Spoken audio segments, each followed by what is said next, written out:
বৌমা, তুমি বিয়ের আগে কি সুন্দর মাটন ডাক বাংলো করে খাইয়েছিলে মনে আছে? আজকে তোমার হাতের মাটন খেতে ভীষণ ইচ্ছা করছে। তাছাড়া আমাদের বাড়িতে বেশ কিছু অতিথিও আসবে। আমি চাই সবাই আজকে আমার নতুন বৌমার হাতের মাটন ডাক বাংলো খেয়ে তোমার প্রশংসা করুক। কি বললেন? আমি মাটন রান্না করব? আপনার কি মাথা খারাপ হয়ে গেছে? আপনাদের বাড়িতে তো অনেক চাকর বাকর আছে, আপনি তাদের বলে দিন মাটন রান্না করার জন্য। আমাকে বলছেন কেন? আমি কালকে আমার হাতে সুন্দর নেলস করিয়েছি, আমি আমার হাত নষ্ট করতে পারবো না। সৌমির কথা শুনে জয়িতা দেবী ভীষণই আশ্চর্য হয়ে যায়, কারণ সৌমি বিয়ের আগে মোটেই এরকম ছিল না। আসলে সৌমি এবং নীলের লাভ ম্যারেজ ছিল। নীল শহরের অন্যতম বড় ব্যবসায়ীদের মধ্যে একজন ছিল, আর সৌমি ছিল নিতান্তই এক মধ্যবিত্ত পরিবারের মেয়ে। কিন্তু তবুও সৌমির আচার ব্যবহার বিয়ের আগে এতটাই ভালো ছিল যে জয়িতা দেবী সৌমির সঙ্গে নীলের বিয়ে দিতে রাজি হয়। বিয়ের আগে, আন্টি আজকে রান্নাটা আমি করে দিই, আমি খুব ভালো রান্না করতে পারি। আপনি যদি আমার হাতে রান্না একবার খান, আপনি অন্য কারোর হাতে রান্না আর খেতেই চাইবেন না। আরে না না, আমাদের বাড়িতে চাকর বাকর আছে, তোমার রান্না করার কি দরকার? তাছাড়া তুমি শুনলাম নীলের বন্ধু, তোমাকে দিয়ে রান্না করালে আমাদের তো মান সম্মান থাকবে না। একদমই নয় আন্টি, আপনি হয়তো সবটা জানেন। নীল আপনাকে হয়তো বলেছে যে আমি আর নীল শুধুমাত্র বন্ধু নই, আমরা বিয়ে করতে চাই। তাই আমি একদিন না একদিন আপনাদের বাড়ির বৌমা তো হয়েই যাব। যদি এখনই আমার হাতে রান্না খান তাহলে দোষ কোথায়? আপনি বসুন, আমি আপনার জন্য রান্না করে আনছি। জয়িতা দেবী বারণ করলেও সৌমি রান্নাঘরে গিয়ে বাসন্তী পোলাও, চিকেন কষা, মটন রেজালা, দই কাতলা, ইলিশ ভাপা এবং আরো অনেক কিছু রান্না করে নিয়ে আসে। সৌমির রান্নাবান্নার প্রতি এত আগ্রহ দেখে জয়িতা দেবী মনে মনে বেশ খুশি হয়। কিন্তু বিয়ের পর যে সেই সৌমি এতটা পাল্টে যাবে সেটা জয়িতা দেবী একদমই মেনে নিতে পারে না। তবুও জয়িতা দেবী তার বৌমার মুখের উপর কিছু বলতে পারে না। এমনই একদিন সৌমির এক বান্ধবী পিয়ালি রাত 11টার সময় সৌমিকে ফোন করে বলে, এই সৌমি শোন না, আমাদের আধ ঘন্টার মধ্যে একটা পার্টিতে যেতে হবে, তুই তাড়াতাড়ি রেডি হয়ে নে। আর শোন, আজকে কিন্তু তোর ল্যাম্বরগিনিটা নিয়ে আসবি, নে তাড়াতাড়ি রেডি হ, লেট করিস না যেন। পিয়ালির কথা শুনে সৌমি তখনই রেডি হতে শুরু করে। সে একটা শর্ট ড্রেস পরে, চড়া মেকআপ করে এবং পায়ে হাই হিল জুতা পরে। কিন্তু এমন সময় হঠাৎই নীলের ঘুম ভেঙে যায়। সৌমিকে অত রাতে তৈরি হতে দেখে নীল বলে, এত রাতে তুমি কোথায় যাচ্ছ সৌমি? তাছাড়া আমাকে কিছু না বলে এত রাত বিরেতে তোমার জন্য একা কোথাও যাওয়া ঠিকও না। দাঁড়াও, আমি তোমার সঙ্গে যাচ্ছি। কেন? আমাকে দেখে কি মনে হয় আমার সাথে যাওয়ার জন্য কোনো লেজ লাগবে? আমি একাই যেতে পারবো। আর শোনো, আমি এখন তোমাকে আর কৈফিয়ত দিতে পারবো না যে আমি কোথায় যাচ্ছি, কেন যাচ্ছি। বারবার আমাকে এরকম প্রশ্ন করবে না। আমি তো তোমার হাজবেন্ড, তাই আমি তোমার কাছ থেকে জানতেই পারি যে এত রাতে তুমি কোথায় যাচ্ছ না যাচ্ছ। আর স্বামী হিসেবে আমার তো জানাটা কর্তব্য। আমি এখন সিনেমার হিরোইন হয়ে গেছি, এখন আমি সব থেকে বড় ফিল্ম স্টারদের মধ্যে একজন। আমার এখানে ওখানে দরকার থাকে, পার্টি থাকে, মানুষের সঙ্গে দেখা করতে যেতে হয়। তাই দিনরাত যখনই হোক না কেন আমার যাওয়ার দরকার পড়তেই পারে। এসব নিয়ে আমার মুড খারাপ করো না তো। সৌমির কথা শুনে নীল খুব ভালো মতোই বুঝতে পারে সৌমির সিনেমায় হিট হওয়ার ফলে সৌমির মনের মধ্যে ভীষণ পরিমাণ অহংকার দানা বেঁধেছে। এখন সৌমি যখন তখন, এমনকি রাত্রিবেলাতেও বাড়ি থেকে বেরিয়ে যায়। সে নীলকে কিছুতেই পাত্তা দেয় না। কিন্তু বিয়ের আগে সৌমির নীলের পারমিশন ছাড়া কিছুই করতো না। শুনছো নীল, আজকে আমার বান্ধবীর জন্মদিনের পার্টি আছে। তোমার কি মনে হয় আমার ওর পার্টিতে যাওয়া উচিত? কিন্তু আমার বান্ধবী তো তোমাকে ইনভাইট করেনি। তোমাকে ছাড়া আমি কি করে পার্টিতে যাই বলো তো? তুমি তোমার বান্ধবীর পার্টিতে যাবে, তার জন্য আমার কাছে পারমিশন চাইছো কেন? তুমি তোমার বান্ধবীর পার্টিতে যেতেই পারো। আর তাছাড়া তোমার বান্ধবীর তো আমাকে ইনভাইট করার কোনো দরকারই নেই, কারণ আমাকে তোমার বান্ধবীরা তো চেনেই না, তাই না? না, তবুও তুমি যেখানে যাবে না আমি সেখানে যাব না। সেটা যারই পার্টি হোক না কেন, আমাকে ইনভাইট করতে গেলে তোমাকেও তো ইনভাইট করতে হবে। আমার বান্ধবীর এত সাহস কি করে হলো যে ও তোমাকে ইনভাইট না করে আমাকে শুধু ইনভাইট করলো? আমি ওর সঙ্গে আর ফ্রেন্ডশিপই রাখবো না। নীল সৌমিকে অনেক বোঝালেও সৌমি সেই পার্টিতে যায় না। এভাবেই যে সৌমি বিয়ের আগে নীলকে এতটা সম্মান করত, এখন বিয়ের পর সৌমি তার বরকে একটুও গুরুত্ব দেয় না। যেই ব্যাপারটা নীল কিছুতেই বিশ্বাস করতে পারে না। অন্যদিকে সৌমি পার্টিতে যাওয়ার পর মনে মনে ভাবে, ভাগ্যিস নীলকে বিয়ে করেছিলাম, না হলে এত সুন্দর পার্টি, এত নামি দামি লোকজনের সঙ্গে জীবনে আমি কখনো ওঠা বসা করতে পারতাম না, এত দামি দামি গাড়িও ব্যবহার করতে পারতাম না। তবে আমি যদি আরো বড় মাপের হিরোইন হয়ে যাই তাহলে তো আমাকে কেউ আর হাতেই পাবে না।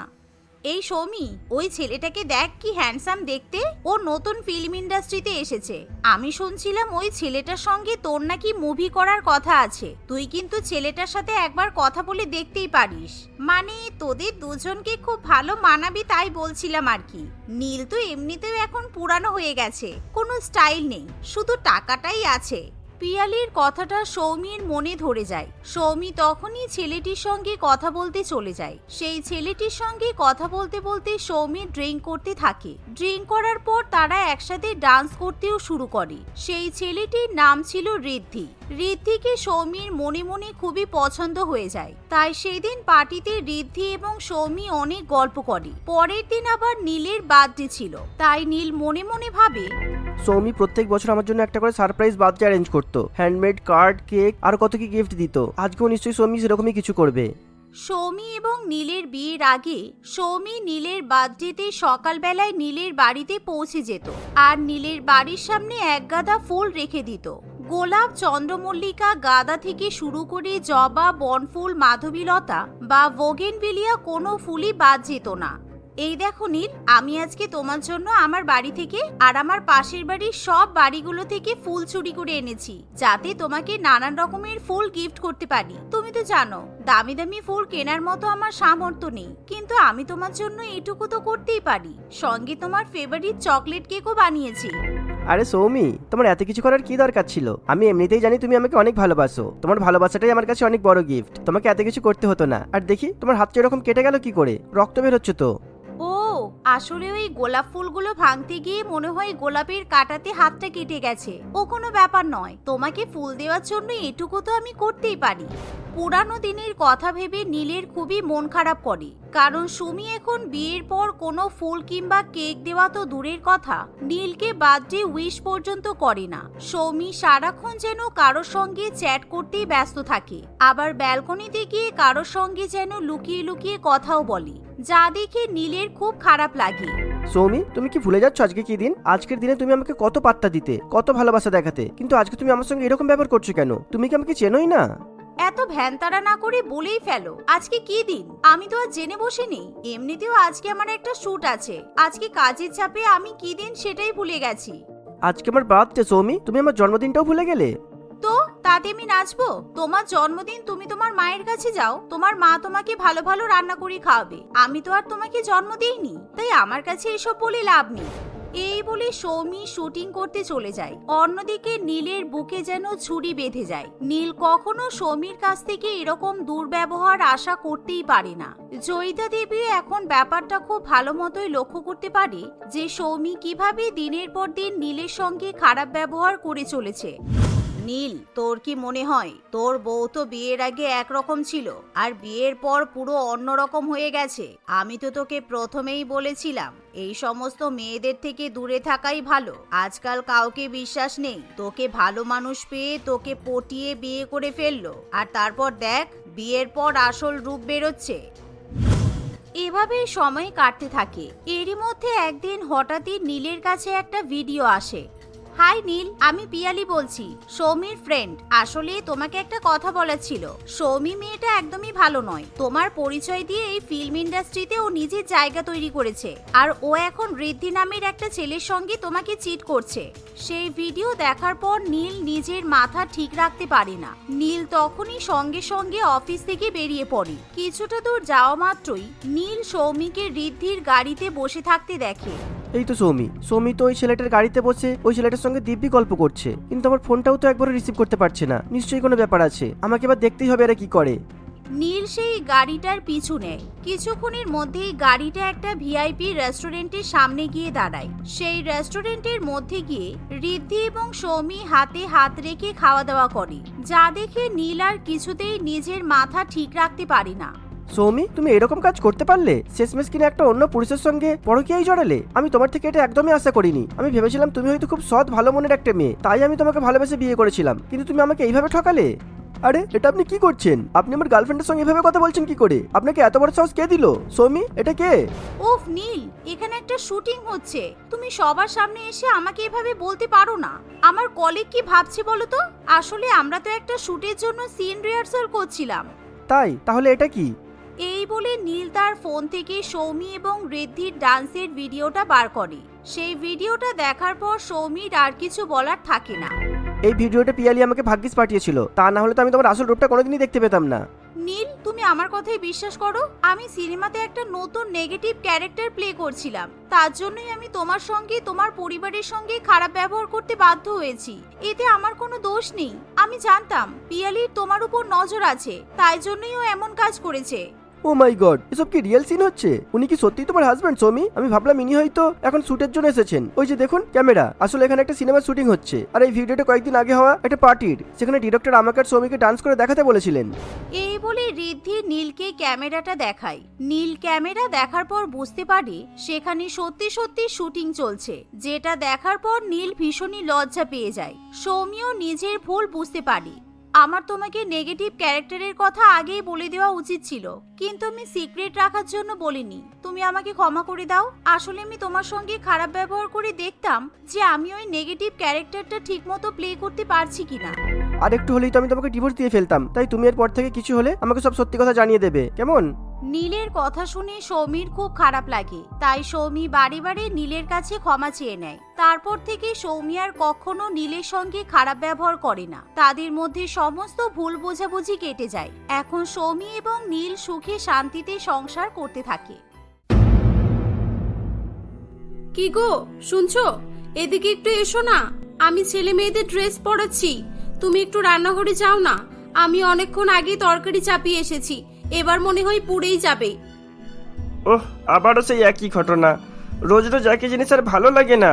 প্রতিদিন হয়তো তরকারি পড়ে যাবে আর নয়তো ভাত। রোজ রোজ এরকম হলে কি আর ভালো লাগে বলো? না, লাগে না। আর তোমার শুধু একার নয়, আমারও ভালো লাগে না। এখন আমি একা কি করব বলো? আমাদের এই 10টা ছেলে মেয়ে, সকালে উঠে সবাইকে পটি করানো, মুখ ধোয়ানো, আবার স্কুলের জন্য স্নান করিয়ে রেডি করানো। আমি একা এসব কিছু করলে রান্নার দিকে কিভাবে খেয়াল রাখবো বলো? আর তুমি তো ভালো রান্না করতে পারো, তা একবার যাওয়া যাচ্ছে না? এইসব বলে বলেই তো আমাকে প্রতিদিন রান্না করিয়ে নিচ্ছ। হে ঈশ্বর, আমাকে শক্তি দাও। আমি যদি কোনো হোটেলে এতজনের রান্না করে নিতাম, তাহলে হয়তো মোটা টাকার স্যালারি পেয়ে যেতাম। হ্যাঁ, যাচ্ছি। আর তুমি পিঙ্কি, ঝিঙ্কি, মন্টু, ঝন্টুকেও রেডি করে দাও। আজ আমি ওদেরকে অঙ্গনারীতে ভর্তি করে দিয়ে আসবো। এটা ছিল ভুবনেশ্বর নগরের ঘটনা, যেখানে রমেশ তার স্ত্রী রানী এবং তার 10 ছেলে মেয়ে লালটু, পল্টু, মদন, গগন, ছুটকি, বল্টু, পিঙ্কি, ঝিঙ্কি, মন্টু ও ঝন্টুকে নিয়ে বসবাস করত। রমেশ একটি ফ্যাক্টরিতে কাজ করত। কয়েক মাস আগেই কাজের সূত্রে সে এই এলাকায় বসবাস করতে এসেছে। তার পরিবার খুবই বড় ও ব্যয়বহুল হলেও রমেশের কোনো দুঃখ ছিল না। কিন্তু সংসারের কাজের জন্য সে তার কাজে যেতে না পারলে তার খুবই রাগ হতো। রমেশ তরকারি পুড়ে যাচ্ছে শুনে রান্নাঘরে যায়। সেখানে গিয়ে কিছুই রান্না হচ্ছে না দেখে সে খুব রেগে যায়। আরে রানী, এটা কি হলো? আমাকে তুমি মিথ্যা কথা বললে কেন? তুমি যে বললে সবকিছু পুড়ে যাচ্ছে, আমি তো এখানে এসে দেখছি রান্নার কোনো নামগন্ধই নেই। হ্যাঁ, নেই তাতে কি হয়েছে? রান্না শুরু করো। আমি সকাল থেকে এত কাজ করছি, তুমি দেখতে পাচ্ছ না? সামান্য রান্না করবে তাতেও এত কথা? তাহলে এই 10টা ছেলে মেয়েকে নিয়ে সারাদিন আমাকে কত ঝামেলা বহন করতে হয়, সেটা ভেবেছো কখনো? সংসারটা কি আমার একার নাকি যে আমি একাই সবকিছু করব? আরে সেটা কথা নয়, কিন্তু তুমি তো জানো যে আমার সংসার বাদেও ফ্যাক্টরিতে যেতে হয়। তা প্রতিদিন এরকম লেটে গেলে আমাকে কাজ থেকে বের করে দেবে তো? ঠিক আছে, তুমি তোমার ফ্যাক্টরি করো। আমিও সব ছেলে মেয়েকে এক এক করে সকলকে বিলিয়ে দেব। আমারও এত ঝামেলা আর ভালো লাগে না। দরকার নেই আমার এত ছেলে মেয়ে, দূর। এটা শোনার পর রমেশ একেবারেই হতবাক হয়ে যায়, কারণ রমেশ তার ছেলে মেয়েদের খুবই ভালোবাসতো। রমেশ একাই বাড়ির সমস্ত কাজ করতে থাকে। এটা শুধু সেদিনই নয়, বরং প্রতিদিনের ঘটনা ছিল। প্রতিদিন কোনো না কোনো কারণে তাদের মধ্যে মনোমালিন্য হয়েই থাকতো, আর এটা আশেপাশের প্রতিবেশীরা সকলেই জানতো। এমনই একদিন, কি গো দিদি, কোথায় আছো? বাড়িতে আছো নাকি? হ্যাঁ বলো না, এই তো এখানেই আছি। কিছু বলবে? বলবো তো, অবশ্যই বলবো। বলবো বলেই তো আমি তোমাদের এখানে এলাম। তা বলি, তোমার ছেলে মেয়েগুলোকে তো দেখতে পাচ্ছি না, কোথায় ওরা সবকটা? সারাদিন তো চেঁচেমেচি করতেই থাকে। ও, তুমি আমার বাচ্চাদের কথা জিজ্ঞাসা করছো? ওরা এখন বাড়িতে নেই, ওরা সবাই স্কুলে গেছে। ও আচ্ছা, তা আমি তো সবাইকে চিনি না, কিভাবে বুঝবো কোনটা ছোট কোনটা বড়? তা বলি দিদি, তোমার টোটাল কটা বাচ্চা গো? মানে দেখলে তো সবাইকে এক বয়সী পুরো ক্রিকেট টিম মনে হয়। না না, ওরা এক বয়সী হতে যাবে কেন? হ্যাঁ, দু একজনের বয়স এক হলেও হতে পারে, কিন্তু সকলের বয়স এক নয়। সকলেই একে অপরের থেকে কিছুদিনের ছোট বড় আছে। আর আমার টোটাল 10টা বাচ্চা। আর কিছু জিজ্ঞাসা করবেন? কিছুদিনের মানে? এ আবার কি রে বাবা? মানুষের ছেলে মেয়ে তো সব থেকে কম হলেও 1 বছর পর পর হয়ে থাকে, যেখানে জমজ দুটো করে বাচ্চা হলেও 1 বছরের গ্যাপ থাকবে। তাহলে কি এই একই সঙ্গে 4-5টা বাচ্চার জন্ম দিয়েছে? না না বাবা, থাক, আমার মাথা কেমন যেন পুরো গুলিয়ে যাচ্ছে। না দিদি, আর কিছু জিজ্ঞাসা করার নেই, আমি এখন আসছি। হ্যাঁ। এই বলে মহিলাটি চিন্তিত হয়ে সেখান থেকে চলে যায়। প্রতিবেশী মহিলাটির কথাবার্তা শুনে এবং তার আবভাব দেখে রানী ব্যাপারটি বুঝতে পারে এবং সে মনে মনে হাসতে থাকে। বেশ কিছুক্ষণ কেটে যায়। রমেশের ফ্যাক্টরিতে ছুটি হয়ে যায় এবং সে আসার সময় স্কুল থেকে তার ছেলে মেয়েকে নিয়ে বাড়ি ফেরে।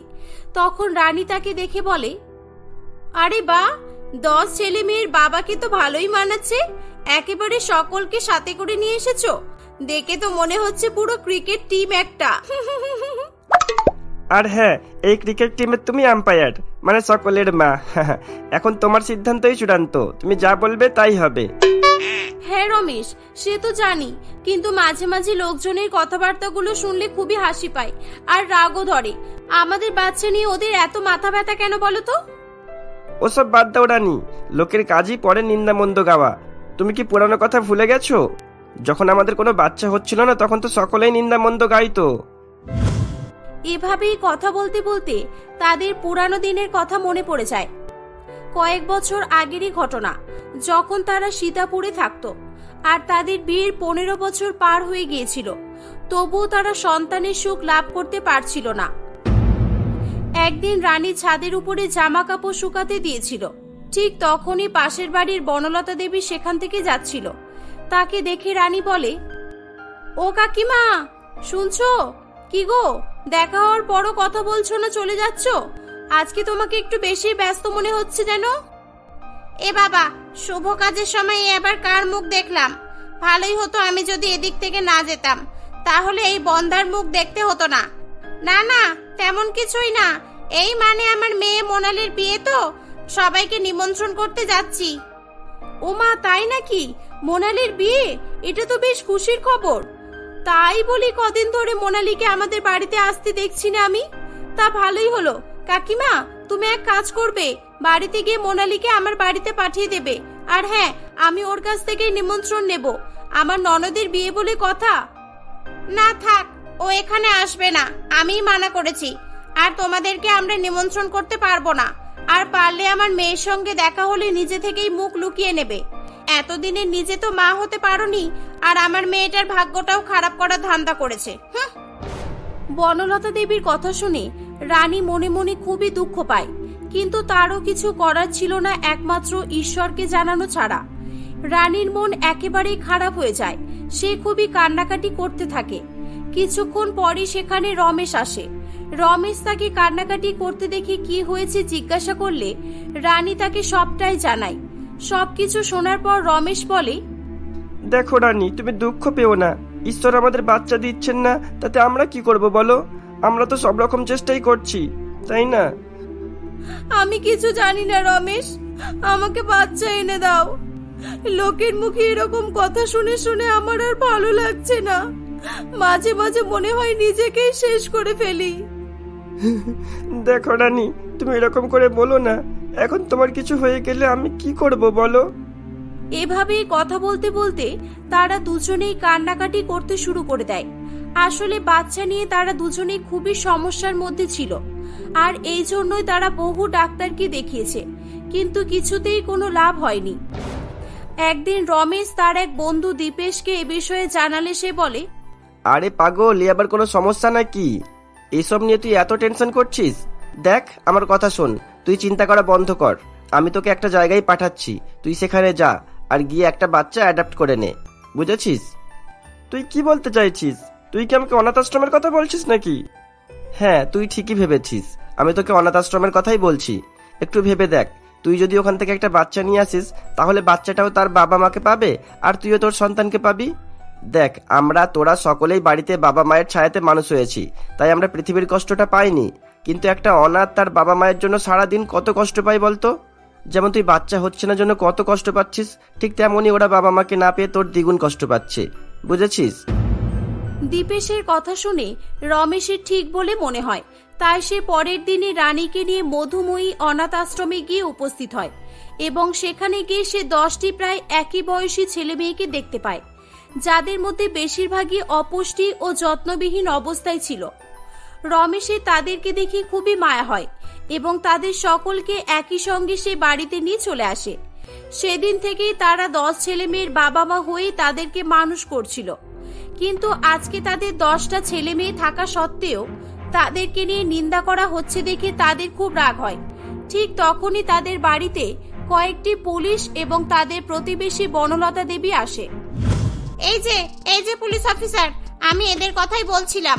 আপনি নিজের চোখেই দেখুন, একই বয়সী কতগুলো বাচ্চা, আর আমি এদেরকে জিজ্ঞাসা করতে এরা ঠিকঠাক এদের বয়সও বলতে পারছে না। আমার তো মনে হচ্ছে এরা বাচ্চা চোর, অন্য জায়গা থেকে বাচ্চা চুরি করে এখানে এসে বসবাস করছে। হ্যাঁ তাই তো, এগুলো তো একই বয়সী, এদের বাচ্চা কখনোই হতে পারে না। এই তোমরা বলো, এই বাচ্চাগুলোকে তোমরা কোথা থেকে চুরি করেছো? না, আমরা চুরি করে নিয়ে আসিনি, এগুলো আমাদেরই বাচ্চা, আমরাই এদের বাবা মা। আপনারা বিশ্বাস করুন, এই বাচ্চারা, তোমরা বলো না। ও আমাদের বোকা ভেবেছো?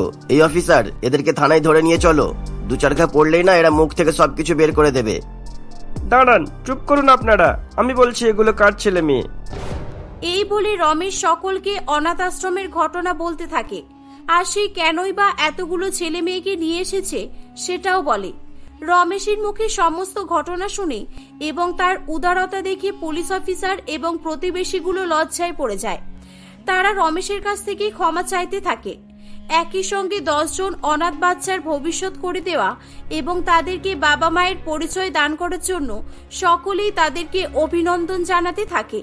তারা যে যার বাড়ি চলে যায়।